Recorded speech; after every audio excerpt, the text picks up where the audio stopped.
Let me say this now. The original part 3 of this was supposed to be 1 hour and 45 minutes long. But YT wouldn't let Nay upload it. So it's gonna be a double upload today.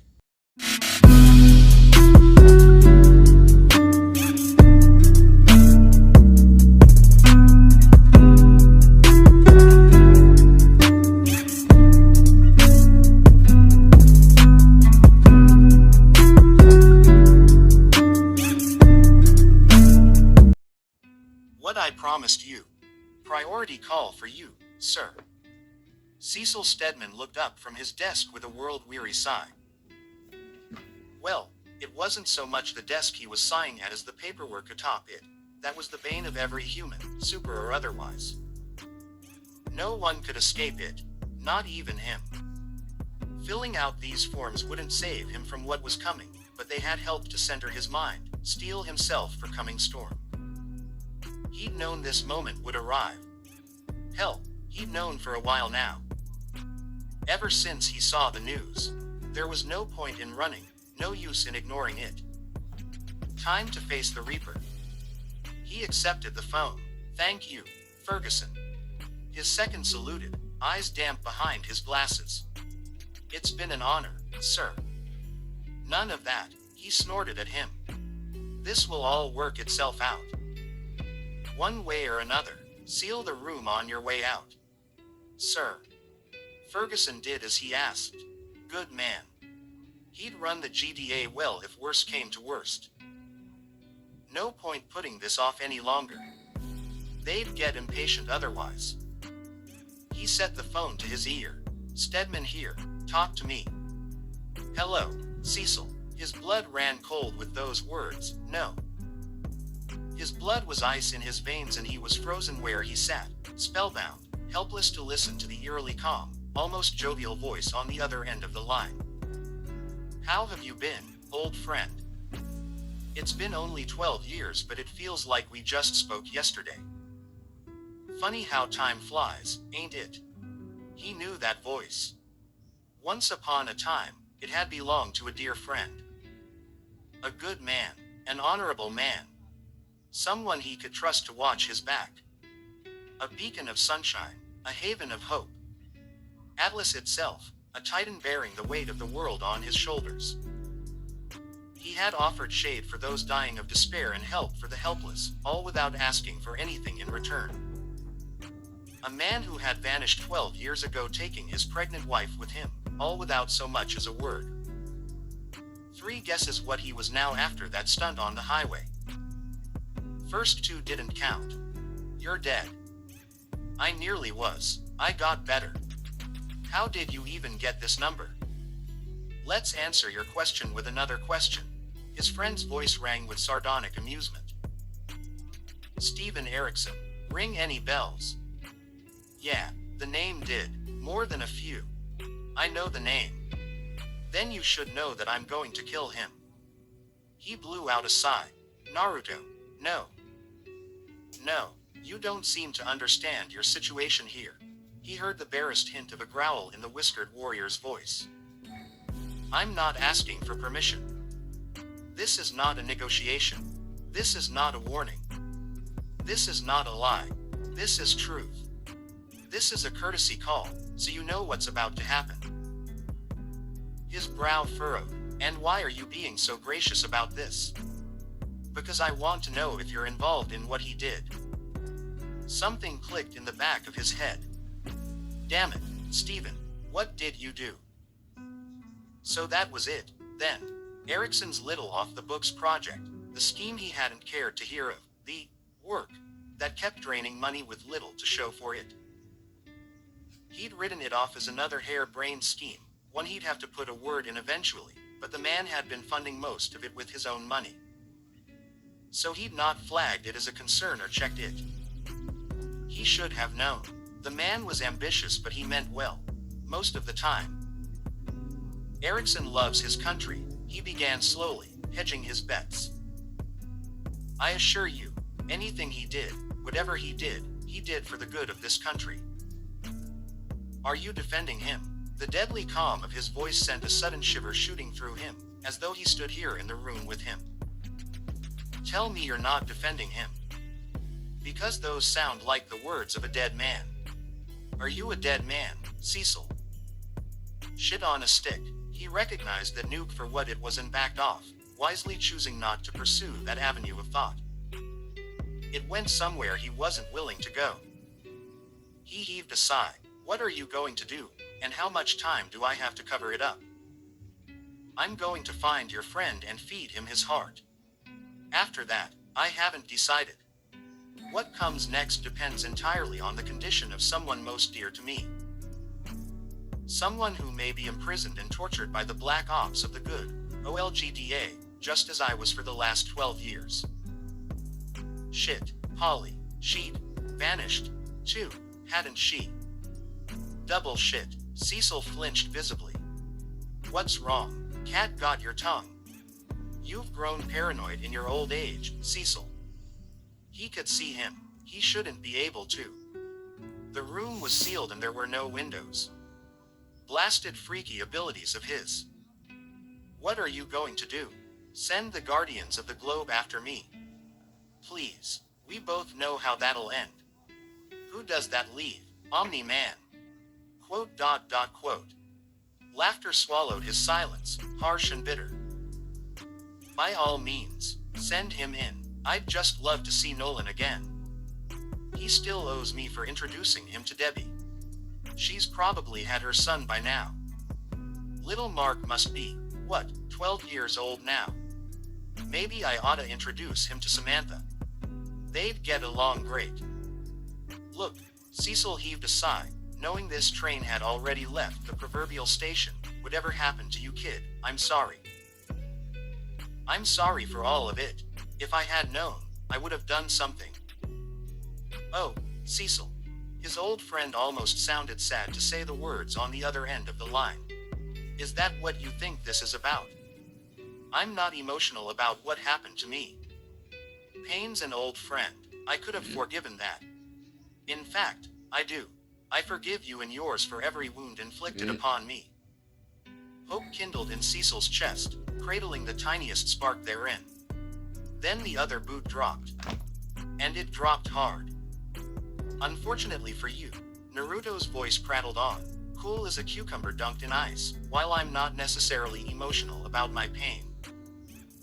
There's a rather hefty price indebted to me for the last 12 years your so-called friends took from me. And that price is, let's say a cool 9 million. Every month. Cecil choked. Are you extorting me, now? I have a family to look after now, Cecil. I need that money. Wait, a family, kids, oh, no. God, no, please, no, Erickson couldn't be that stupid. After you've tended to that matter, Naruto's voice dropped an octave, thrumming with subtle menace. We can then deal with the next consequences of your coworker's short-sightedness. As I said, I am not emotional about what happened to me. I could care less about my body. I'll heal, but I am emotional about the fact that someone laid their hands on my wife. Cecil sensed the coming eruption, hung his head, and held the phone away from his face. Oh, dear, here it comes. My wife. Even then Naruto's response rattled the receiver, briefly deafening him in one ear. And not just her, oh no, my unborn daughter. But your boys didn't stop there.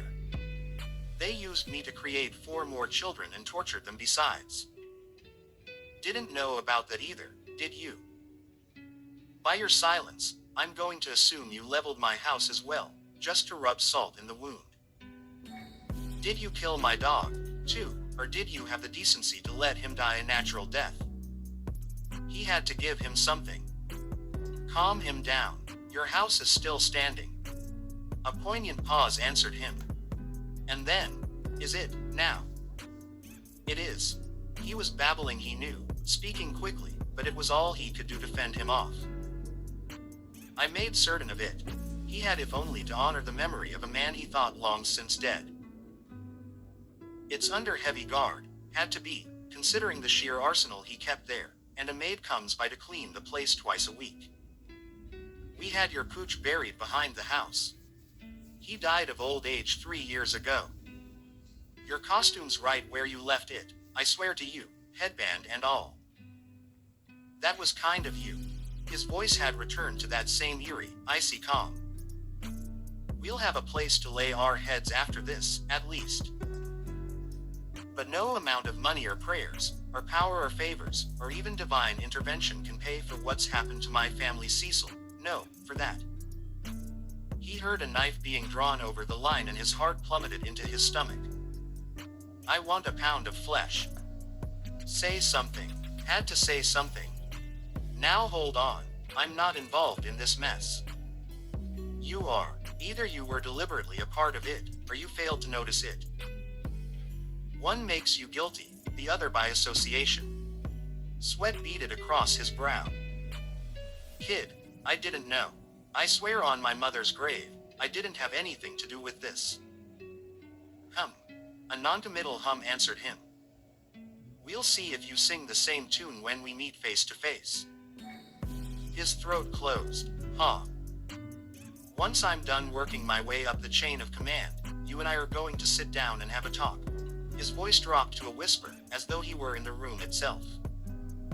But before that, a pound of flesh, Cecil. Be it a hand, a foot, an eye, or even your tongue. I don't care where you take it from. If you haven't the stomach for it by the time I find you, then I swear, the horrors I'm about to inflict upon O.L. Erickson will seem a tender mercy by the time I'm finished with you. The line went dead. Cecil slumped with a shudder. He lifted the phone again and dialed a number of his own. Ferguson. He rasped into the receiver. Get me Erickson's coordinates. Now, and put the Guardians of the Globe on standby. Another awful, terrifying thought occurred to him. And where the hell is Omni-Man? How was your call? Naruto stepped out of the phone booth, wearing a smile as plastic as the phone he'd just discarded.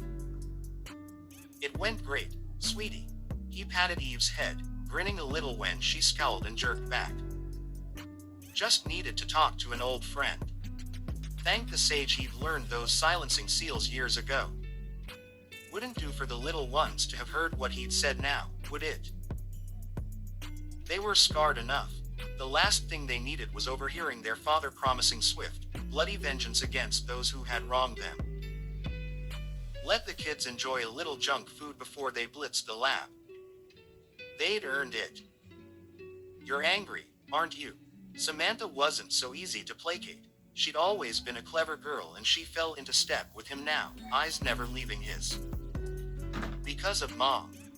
Not just Mom. He planted a hand on her shoulder. Because of what happened to you. All of you.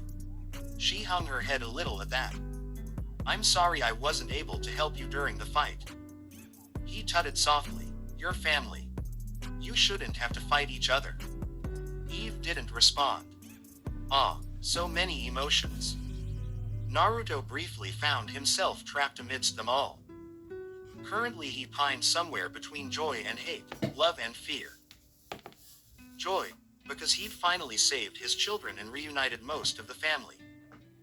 Hatred for what had been done to them. Love, that they were beginning to get along, even if only just. And fear. Fear that all his efforts, this might all be in vain. A wise man once said, having something to lose is what makes life worth living. True words were never spoken. Right now he stood to lose a great deal if he couldn't protect his family. Joshua and his siblings kept stealing glances at Samantha, still wary of her. All expect little Amanda. As the youngest, she'd latched onto Eve wholeheartedly and hadn't let her out of her sight since. Still, with the worst of the danger past and most misunderstandings settled, their attitude toward Samantha had begun to thaw. Slowly but surely, time was said to heal all wounds and he suspected it would take a great deal of it before things were settled, but they were making progress. Brandyworth helped, of course. The man rather liked being an uncle, it seemed. Make he could help the other three learn to talk faster. Thoughts for later. Speaking of thoughts, he couldn't help but ponder something else. Now that he'd healed the kids, would they gain powers of their own? Luca's unique violet eyes suggested he just might if they were what he thought they were. He'd need to keep a close eye on him, and he'd seen Josh stretch an arm earlier to smack an annoying fly, but he wasn't sure about the girls. Jessica and Amanda seemed normal, but then again, they were younger than the others. Superpowers or not, they all had some form of his chakra and were clearly more durable than your average child. Hey, things were going to be noisy around here for a while yet. Kurama snorted. You always wanted a big family. The thought brought him some small comfort. All right, he raised his voice. Everyone done with their burgers? He received a quick affirmative from Joshua, followed by a wave of silent nods from Jessica, Amanda, and Luca. Messy eaters, those three. He wasn't surprised. They'd never been taught better. He paused to wipe a bit of ketchup from each their faces and received dazzling grins in return.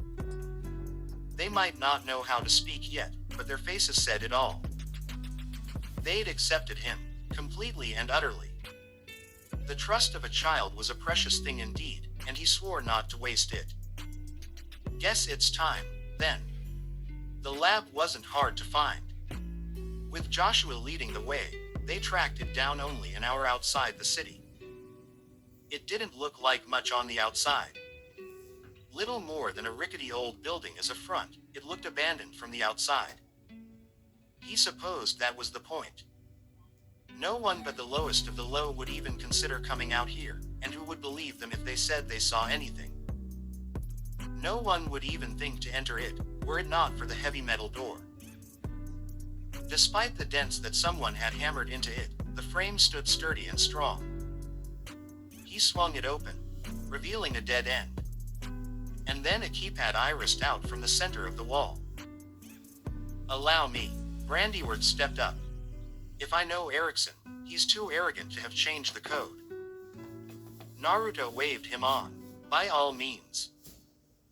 Nudging a curious Joshua and Eve aside, he began to punch in a long series of numbers, then another, placing his finger lower then higher, lower again.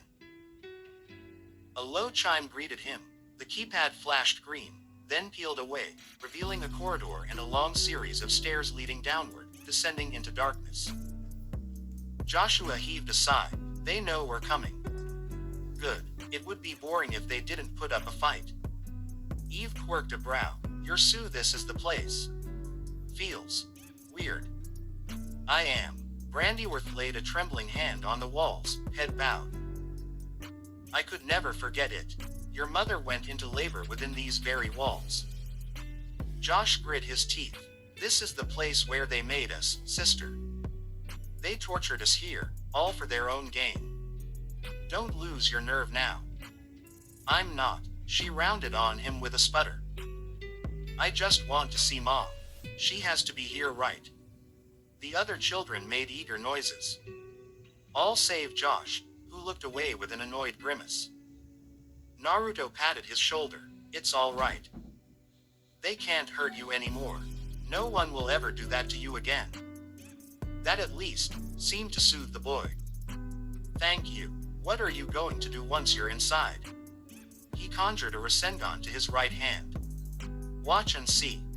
Erickson was happy to see him. Cecil. He granted him a wry smile and open arms as he teleported in from headquarters. So nice of you to finally come down and visit. Come to see our moment of glory. He struck him. It was a good punch, one he was proud of.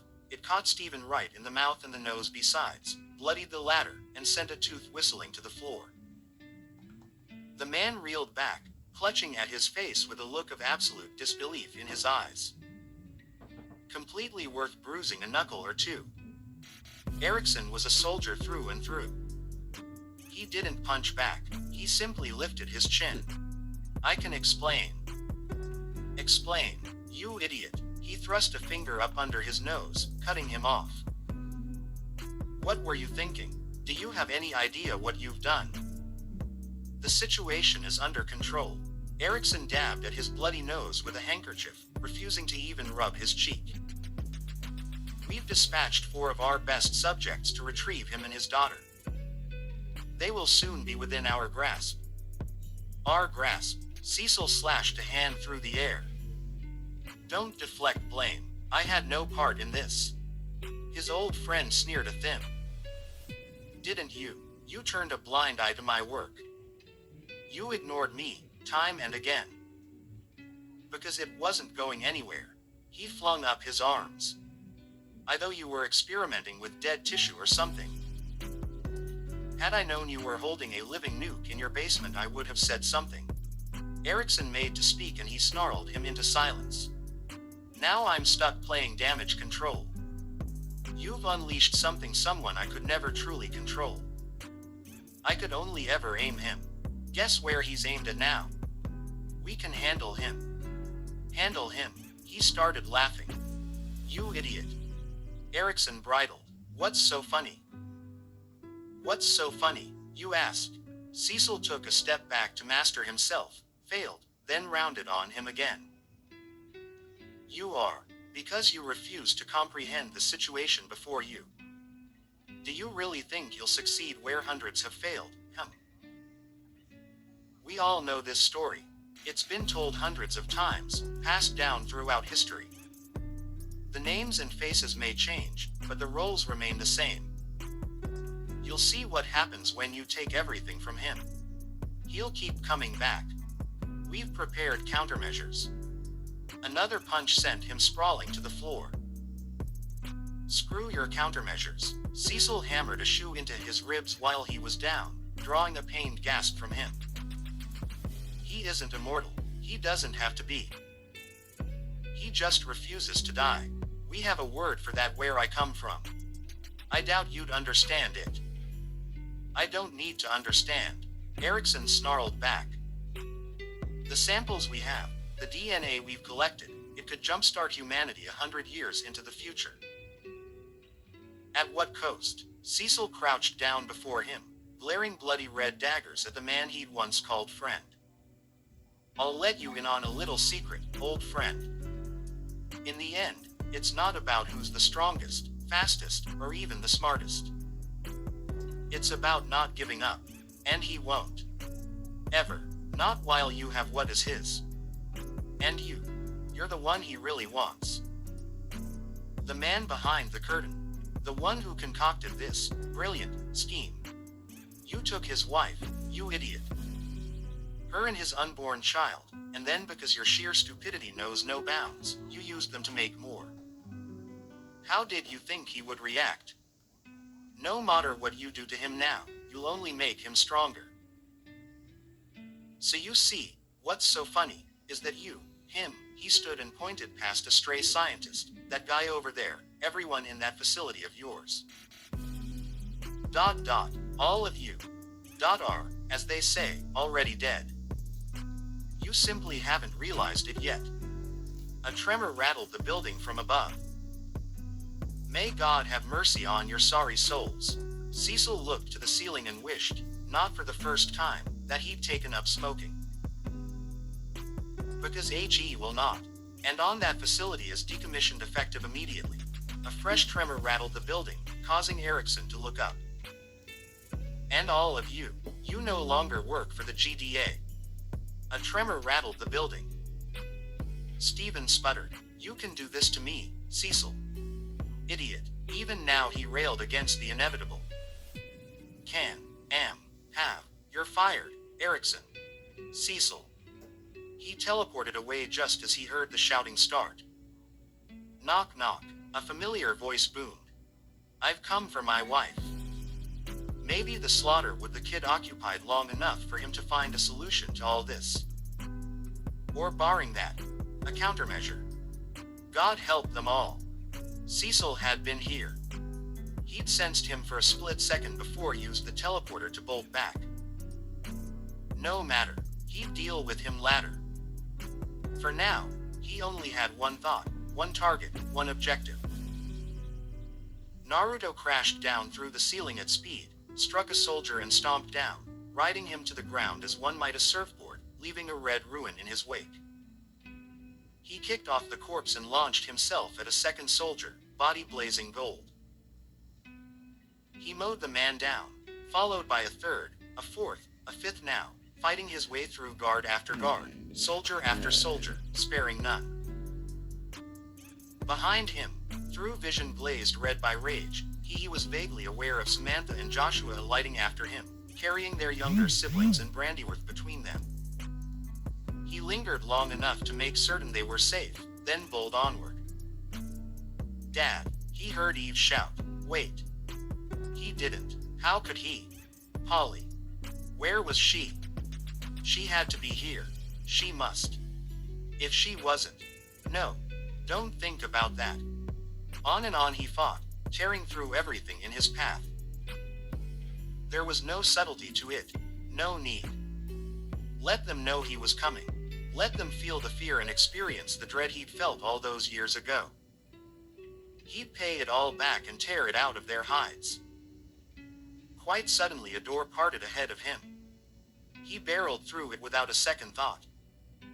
The room beyond was green and gray, all cold metal and steel. He could see the consoles and tanks mounted within, but didn't care for anything else. And so the subject comes home. Because there, standing in the center of the room, flanked by guards, a dark-skinned man with closed cropped hair awaited him, clad in a crisp blue suit. Looked like he'd seen better days. He frowned, confusion briefly breaking through the rage. "Have we met?" "You don't remember me." The stranger scowled and wiped a line of blood from his nose. "I offered you a chance at greatness. You refused, and so forced my hand." Realization dawned. This was Steven Erickson. The rage came on again, stronger than ever. He started forward. "I'm going to feed you your own heart." "I wouldn't do that, were I you." The man held up something in his hand, a squat rectangular device he didn't recognize. His thumb hovered just over a large red button set within. "Everything I've done, I did for the good of this country. I won't let you take that away." He took another step. "Is that little red button supposed to scare me?" The man balked. "Pardon. You're like Cecil, you just don't understand. I don't give this," he snapped his fingers, "about your precious government, or your country, or any of it. You touched my family." He blurred into the soldiers and slaughtered them in an instant, kicking and crushing their skulls. Blood spattered everywhere. "You die screaming." "Go on," Erickson sneered at him, unfazed despite it all. "Do something else you'll regret. After all, now that I have you, your partner isn't needed anymore." He looked to the scientist beside him. "Do it." "Do what?" The man keyed a quick command in on the console. With a wail and an alarm, another tube rose from the floor. There was something inside it. No, that wasn't quite right. Someone. Dot. His knees hit the floor. It was her. Polly. They'd shaved her head bald, put screws in her skull, hooked her up to some ghastly metal contraption and filled her with wires and tubes to keep her breathing, but he knew her face. Gaunt and emaciated though it was. Her eyes stared listlessly ahead, seeing nothing, nearly rolled back into her head. One twitched as he looked on, unable to see him. He couldn't bear to look at her. Where was she? Where was the woman he'd fallen in love with? Where was the witty girl who could light a room with a laugh? Where was the proud mother-to-be who practically glowed during her pregnancy? This wasn't her. This wasn't his wife. This was a hollow shell of a human, a living corpse. Samantha stumbled in behind him at last, saw the woman in the tube, and froze. Who is that? Ah, and there she is, the hero of the hour. At the sight of his prize, Erickson's smile became an ugly grimace. Where do you think all your brothers and sisters came from? Not just Daddy dearest, oh no. That, my dear, he gestured with the remote, is your mother. And if you do not do exactly as I say, she will die." Eve whimpered. It was a sound that tore his heart to pieces. "Oh God, she's still alive." "Technically alive." The government agent held up a hand. "We didn't get her back up and running in time to save her from massive brain damage." "But," he scoffed and rolled his broad shoulders in a shrug, "well, we both know she only had one use anyway." Naruto lurched to his feet. "You did this to her. You. You." His world went red. He couldn't think. Couldn't move.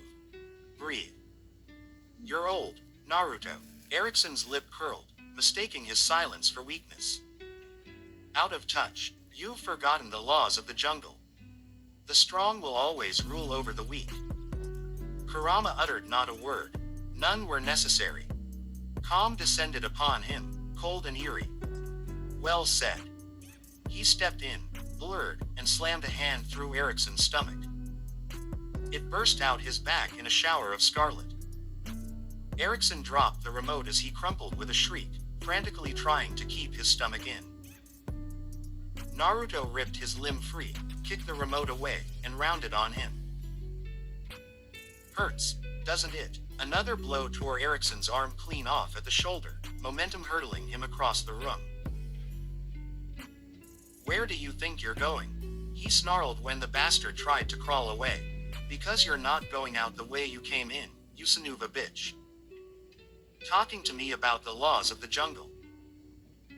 Really?" He stomped down and grabbed him by the head, then smashed his face into the floor, stunning him. "What was it you called me? Old, out of touch." He cocked his head, listening to the man's pained cries, the pleas for mercy, and shouted over them. "There's only one rule in this jungle. When the fox is hungry."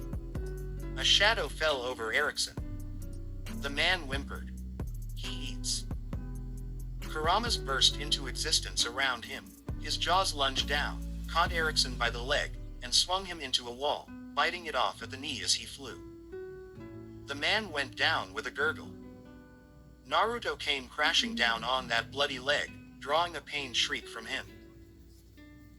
It didn't stop there. He reached up, grabbed the man by the mouth, heedless of his begging, and squeezed.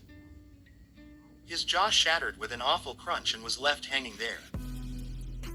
Tears ran from his eyes. Not good enough. He had a promise to keep. Taut fingers stabbed deep into Ericsson's chest, found purchase, and ripped his heart free. Another hole in his body. The man might have survived the first. He wouldn't the second. He held the ruined organ before him now, leaving it still beating faintly as the horrified man looked on. An angry rasp filled the air as he glared down at him.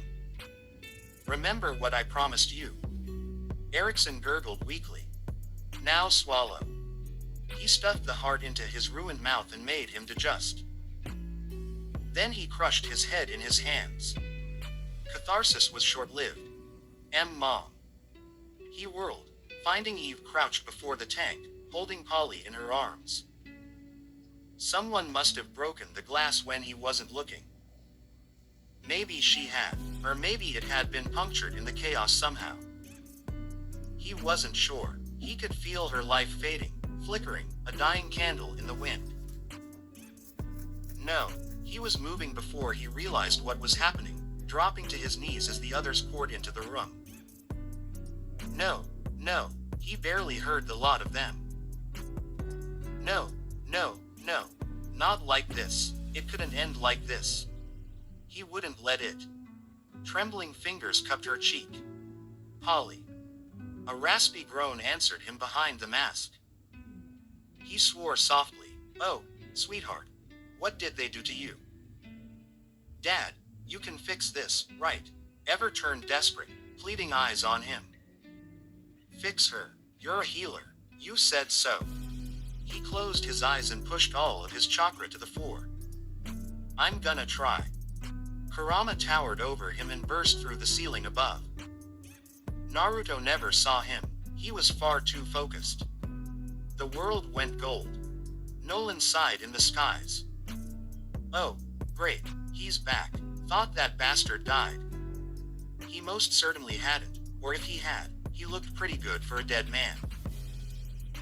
Because a giant golden fox had just burst from the building below him and laid waste to everything around it. No, he decided, no need to get involved in this disaster. He'd just pretend he didn't see anything, or hear anything. I'm ending it here, guys. Also, I am loving this fanfic. It's one of the few high-quality fictions. I've been a what if YouTuber for 6 years and the quality of what ifs have dropped. So to see this one, it's just that. This is the quality of what Anime King used to write when he only had one channel. And it's the quality of my what ifs. But I am out. Stay blessed, fam.